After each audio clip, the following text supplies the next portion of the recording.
So we always start with the macro. And so what we're going to do is work through a series of macro indicators that just allow you to be more informed.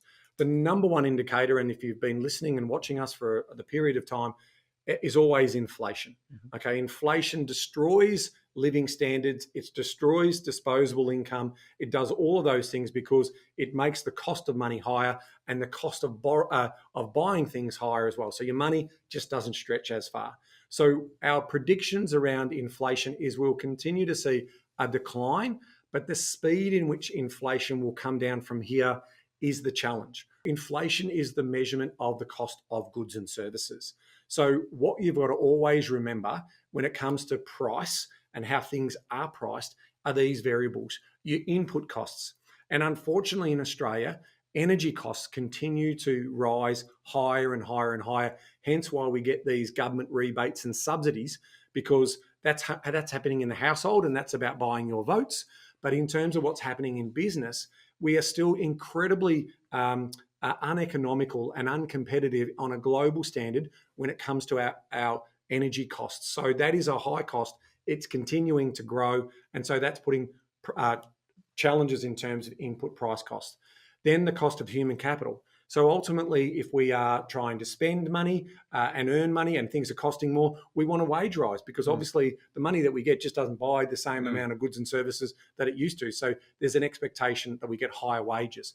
Then you've got productivity. So if you're going to pay high wages, we expect the output, we expect the output to be higher on that. Because the trade-off is then obviously, if the business has got to make a decision in terms of passing on those costs. Now, if demand is soft, they won't really have that luxury of being able to pass on those costs. So what they will then do is reduce their operating costs by reducing the number of human capital that they have, working. So that's when we start to see that unemployment story lift. And that's usually what happens when we try and put the brakes on the economy by raising the cash rate higher and making the cost of money higher. So currently we saw a cut from the RBA in February this month, last week. And effectively what we saw there was a 25 basis point cut. So the cash rate's now at 4.1%. So what we need to continue to keep understanding is we've made the assumption, our base case is that there's going to be another 2 rate cuts this year in terms of what we're looking at. And so that will play into, how much affordability, what sort of borrowing power changes does that mean?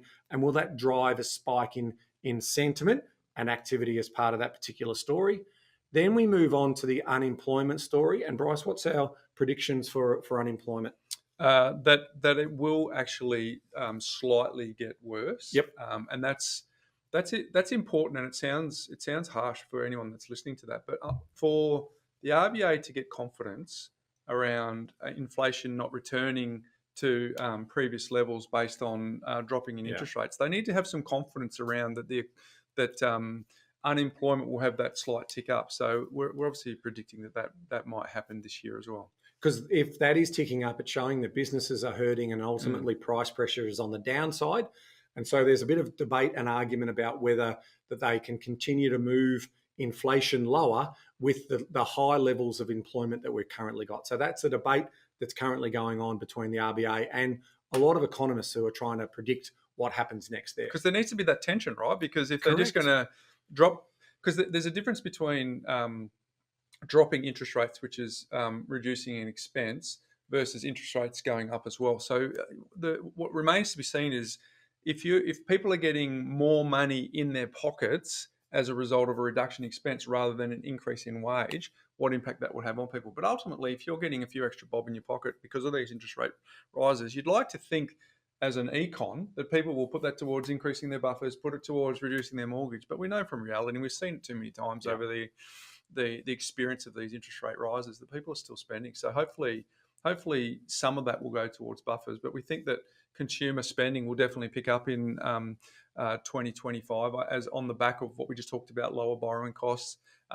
In some cases, increased wages growth. And let me just sort of highlight the importance of why lower inflation is so important. So if we said inflation was moving at 2% per annum, over 3 years, that 2% would mean the cost of that same item would be 6%, right? 2% on 2%. So it's 6% higher to pay for that same good or service, right? What if it's 3%? That goes to 9%. And then what if it was 4%? Well, that goes to 12. So the idea here is to try and say, so if it only went at sort of 2.5% or 3% over a couple of years, it's double the cost. And so that's why it's so dangerous to have inflation in the economy running at a higher level. So the Reserve Bank are committed wholly to get that rate down. So it just basically means standard of living and our money stretches further. Then the final one is government spending, right? Now, we are coming into an election. We've seen on the weekend that both parties have now just guaranteed another $9 billion of spending when it comes to bulk billing and Medicare services. So we're going to see definitely increase in spending, which ultimately means we're going to see deficits and huge amounts of debt. For the first time ever in a period of time, we've committed to over $1 trillion worth of spending across all governments. So that's state, federal. And so that's an enormous number. That's a huge milestone. It's 1,000 billion. That's 1,000 billion. And that's gone into infrastructure, health and essential services, defence. Now, the interest bill on that is expected to double by 2027, 2028. So when the government does that, they borrow money, some of it's on fixed term interest rate. But as those interest rates and they roll over and refinance that debt, we're expecting that debt to double. And that then puts pressure on the government purse to do any further spending unless they try and find some savings. And part of those savings is potentially trying to reduce the size of government, but we just don't have that appetite. And again, this is what happens in an established and a wealthy economy that's a democracy, is people get to vote based on how much they're going to get in return. And that's basically how it works.